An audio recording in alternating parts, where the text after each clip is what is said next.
Our people will get more from the idea he represented than from the jelly bean he actually was. Oh wow, oh geez. Breaking my no politics rule? Look, it's a current event, and a super controversial one at that. Besides, you wanted me to be more hard-hitting. Hi, I'm Kitty Monk, and I'm here to talk to you about some dude you might know, Justin Roiland. In case you guys aren't aware, Justin Roiland is an important, influential person in animation. He was the voice of Lemon Grab and the rest of the Lemon people, including Lemon Hope. He worked on Fish Hooks. He did a voice or two for Gravity Falls, especially as Blendin, and most importantly, created several shows, most notably Rick and Morty and Solar Opposites. Rick and Morty is something of a spiritual successor to Adventure Time, or even Gravity Falls, being that influential cartoon which defined shows for the next decade, especially shows with a focus on meta jokes, fourth wall breakings, improv, and alternate versions of characters. Not that it wasn't the first show to do so, but they popularized this. However, Justin has had problems lately. Recently, he got charged with domestic battery and false imprisonment towards an ex-girlfriend. Well, recently is the wrong word. In truth, the accusations have been around since 2020, but they were postponed until now. For one reason or another, I'll let you guys decide why. To make matters worse, there have also been accusations of grooming underage girls, and several people saying how he was a terrible person to work with or be around. Some are even alleging that Justin hasn't worked on Rick and Morty, outside of voicing characters, since at least season 3.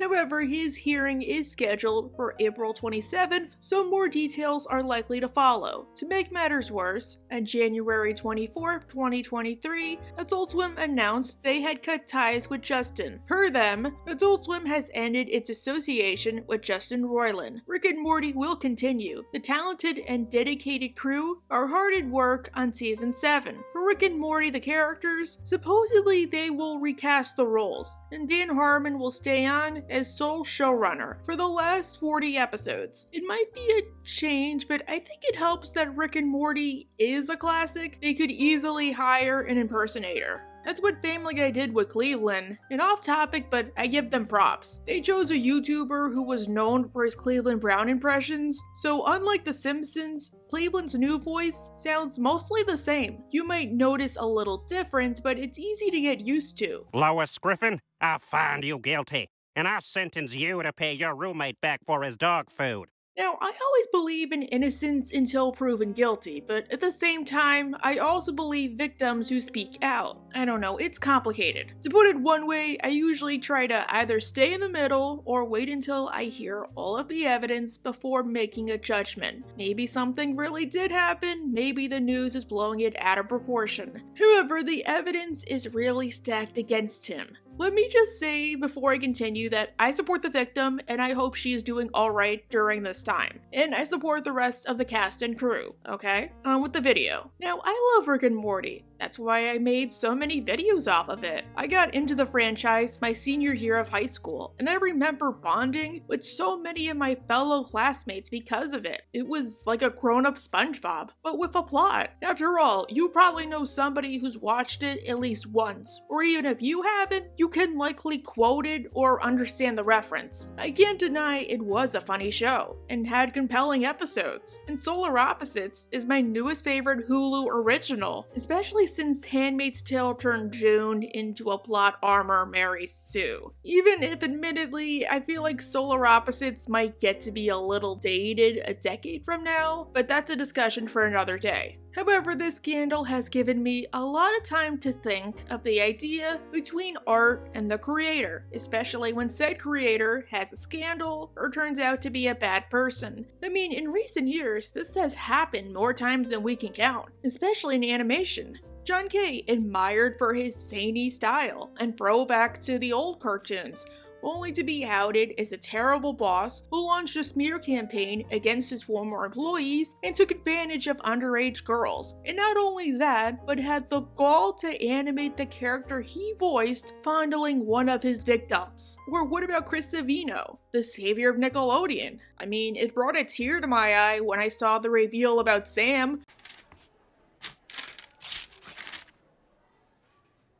We never had shows like that growing up. It was wonderful to know my sister and my nieces would get what I didn't. Only for it to come out Chris Savino was a complete and total monster, with allegations that existed for a decade prior, or even Butch Hartman, who was celebrated for his hilarious shows. His commercials taught me how to draw, only it turns out he was a fanatical Christian and an egomaniac who scammed all of his fans and looks down on critics. In fact, the only positive that experience taught me is that you listen to criticism, especially from your fans. Skylar Page, the creator of Clarence. That was a show beloved by many children, except me, but I know people like it. Then word came out he created a toxic work environment and assaulted employees. Why do most of these shows come from Nick is my main question. They're worse than TLC. But this isn't the first time Adult Swim has fired a creative. Unknown Hinson, voice of early Kyler from Squidbillies, and the inspiration for the character. He made a series of racist tweets towards Dolly Parton for supporting the Black Lives Matter movement, and then he doubled down on them when asked to apologize. So they cut him from the show. Unpopular opinion, I did not really mind that he got cut. The show made fun of the change as much as they could, and things would have been the same whether or not he was there. He had that new voice in the past, too. I was just workshopping it. Squids don't talk in real life. You know that, right? You need to move on. Besides, the finale is criminally underrated. Justin is just the most recent example of a creator losing their work over something they did. Altogether, it makes me wonder, can you really enjoy a piece of media if the person who made it is a bad person themselves? And if that person is outed, should you condemn that work? I did not know what to say, so I put out a poll to you guys, and you were all pretty divided. I've seen my fair share of responses. Yes, you can. No, you can't. Yes, you can. No, you can't. Depends. Some of you said yes because they just made it. Mrs. Lovett made fantastic pies, even if those pies were made out of people. Besides, it sometimes wasn't just them who made it, and that I can agree on. When you take a show off the air because the creator or an actor did something bad, you're unintentionally punishing the people who had nothing to do with it. Do it for Sarah Lynn. Doesn't she deserve more than to be remembered as the girl you killed? Most shows are a team effort, with dozens, if not hundreds of people coming together to bring it to light. Maybe they did not know. Maybe there was nothing they could do. Or maybe they were victims themselves. That's why with Adult Swim cutting ties with Justin, I am at least glad they are keeping Rick and Morty running, to some degree. Besides, even with Rick and Morty, the show staff themselves are not squeaky clean, regardless of how much they knew. Dan Harmon has had his own scandals, and yet he still has a job. And his story circle is so influential, they taught it to us at the college level. As for Solar Opposites, Thomas Middleditch, the voice of Terry, has allegations of harassment and groping. Beyond not voicing Alex and Bob's Burgers, he still has a job, and he will likely be in the Gumball movie if that still happens. Others said no because the creator is still profiting off of it, which is usually true. Rick and Morty is a massive franchise, so they rack in a pretty penny in merchandise and reruns, which Justin would still likely be entitled to, due to being a co-creator and voicing a good chunk of the cast. For me at least, looking at what we know currently, the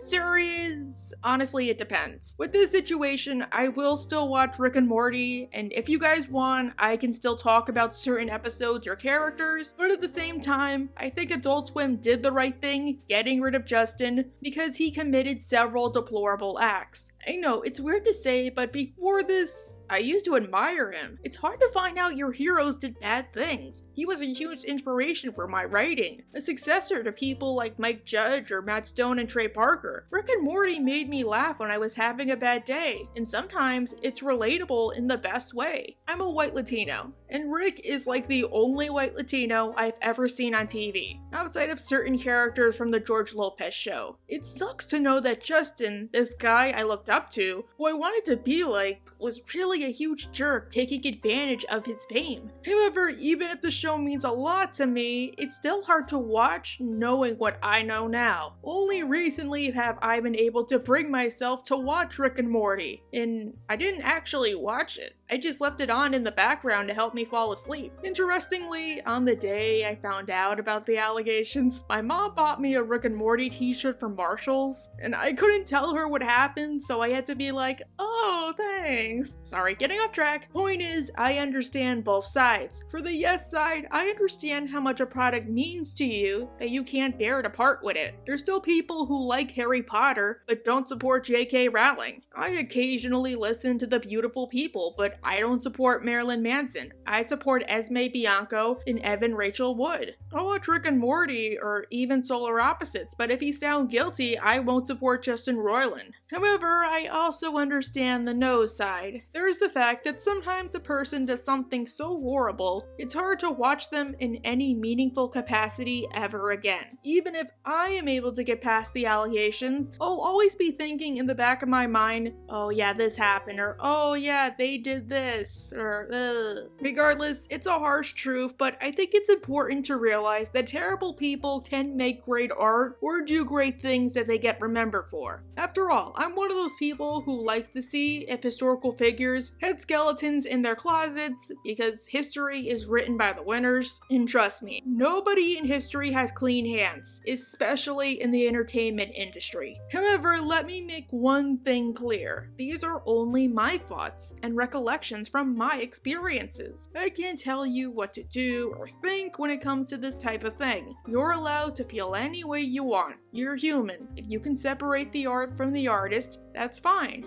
If you can't, either because you don't feel comfortable supporting them or can't get past what they did, that's fine too. The song My Frankenstein has never felt more relatable. But do you know who I feel bad for in all this? Well, besides the victim, or God forbid, victims, the people who worked for him who had no idea what he did. After all, unlike me, they knew him personally. Did people like Rebecca Sugar or Ian Jones-Cordy or Alex Hirsch or Penn Ward know what he did, or were they just as clueless? How much of a secret was this? I think that's a big reason for me why it's hard to say yes or no. Do we stop watching Adventure Time because Justin contributed, even if it's not his show? Do we stop talking about Invader Zim because Justin did voices for Enter the Florpus? Do I keep my Hulu membership just because one or two of his shows is carried on that service? Even if I keep watching Rick and Morty or Solar Opposites, that idea will always be in the back of my head. And I might constantly wonder, did you really do this when you were making this episode? Did you add that because you thought you were being clever? I mean, writers take from their lives. But this is a bit of a dark video, so I'll leave off with this. To all creatives out there with skeletons in the closet just waiting to come out, or wannabe creatives who are thinking of doing something wrong, is it so hard to be a good person, or at least try to be a good person? Look, there's a difference if there's false accusations, but if you did something wrong, what is wrong with you? Don't you care about the people you hurt? Did you ever wonder how it made them feel, or what they're gonna have to go through? Don't you know how your fans will react? How your crew will react? You know everybody looks up to you. Don't you remember where you used to be before you got successful? Why would you want to ruin that? Why would you want to ruin another life? Also, if you replace Justin with anybody, it should be Tracy Morgan. Come on, he has experience. From now until the end of the show. That's right, haters. Get used to it.